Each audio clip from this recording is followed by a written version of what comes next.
মূলত মাননীয় মুখ্যমন্ত্রী সিঙ্গুরে মাননীয় প্রধানমন্ত্রী যে ঐতিহাসিক সভা হয়েছে, যে জনজোয়ারে প্লাবিত হয়েছে, মাননীয় প্রধানমন্ত্রী সিঙ্গুরের মাটি থেকে যেভাবে বলেছেন এই রাজ্যে বিনিয়োগ ইনভেস্টমেন্ট শিল্প তখনই আসবে যখন আইন শৃঙ্খলা ঠিক হবে।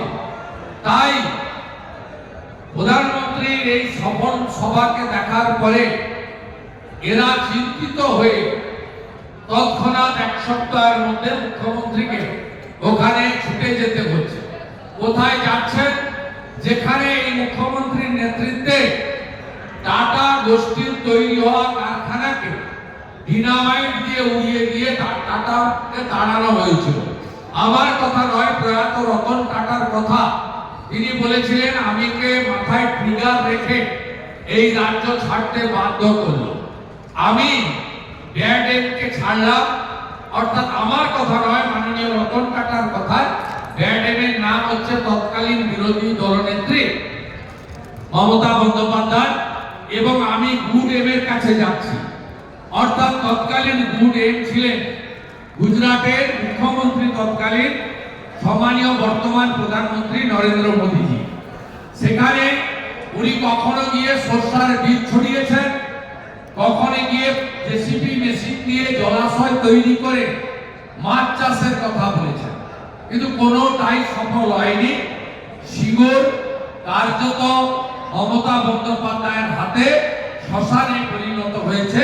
তাই 15 বছরে কোনো বড় বিনিয়োগ, বড় ইন্ডাস্ট্রি পশ্চিমবঙ্গে আসেনি।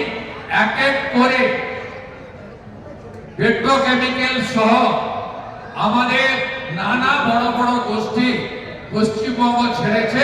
মোট শিল্প চলে যাওয়ার সংখ্যা 6888টা এই 15 বছরে। আজকে মুখ্যমন্ত্রী ওখানে গেছেন বাড়ি দেবেন বলে। কি বাড়ি? বাংলার বাড়ি। আপনারা জানেন মাননীয় প্রধানমন্ত্রী এর আগে 2014 আগে ইন্দিরা আবাস যোজনা ছিল। 25,000 টাকার বাড়ি পাওয়া যেত। একটা গ্রাম পঞ্চায়েতে 2-3টে করে বাড়ি বছরে আসতো। মাননীয় প্রধানমন্ত্রী দায়িত্ব নেওয়ার পরে 2015 সাল থেকে তিনি 1,25,000 টাকা সমতলে, 1,65,000 টাকা পাহাড়ি এলাকায় প্রধানমন্ত্রী আবাস যোজনা চালু করেন, এবং শহরে 3,55,000 টাকা বাড়ি তৈরির স্কিম প্রধানমন্ত্রী আনেন।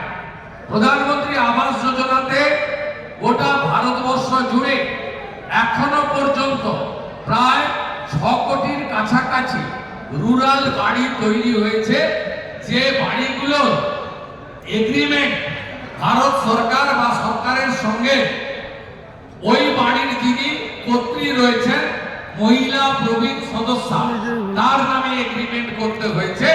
এটাই প্রধানমন্ত্রী নারী ক্ষমতায়ন, নারী সশক্তিকরণে